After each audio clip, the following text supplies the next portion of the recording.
ایک public sector ادارے کو مندرجہ ذیل خالی اسامیاں پر کرنے کے لیے پاکستانی شہریت کے حامل افراد کی خدمات درکار ہیں۔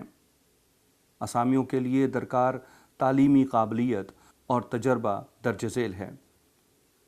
درخواست دینے کا طریقہ: سیریل نمبر 4 اور 8 میں موجود اسامیوں پر ابتدائی طور پر 5 سال کے لیے عارضی تعیناتی کی جائے گی، جس میں باہمی رضامندی سے تجدید کی جا سکتی ہے۔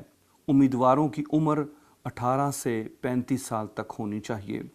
جہاں پر فائنل ڈگری میں مجوزہ تعلیمی قابلیت فرسٹ ڈویژن ہوگی، وہاں میٹرک سے لے کر آخری ڈگری تک صرف ایک سیکنڈ ڈویژن اہلیت کے لیے قابل قبول ہوگا۔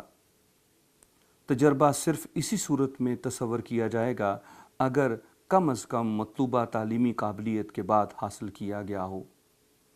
سرکاری و نیم سرکاری ملازمین اپنے ادارے کے توسط سے درخواستیں ارسال کریں۔ صرف شارٹ لسٹڈ امیدواروں کو ٹیسٹ انٹرویو کے لیے بلایا جائے گا۔ درجہ بالا معیار پر پورا اترنے والے امیدواران اس لنک پر آن لائن اپلائی کریں۔ درخواست جمع کرنے کی آخری تاریخ 16 فروری 2019 ہے۔ نئی آنے والی اسامیوں کے لیے ہم سب ٹی وی کو سبسکرائب کریں۔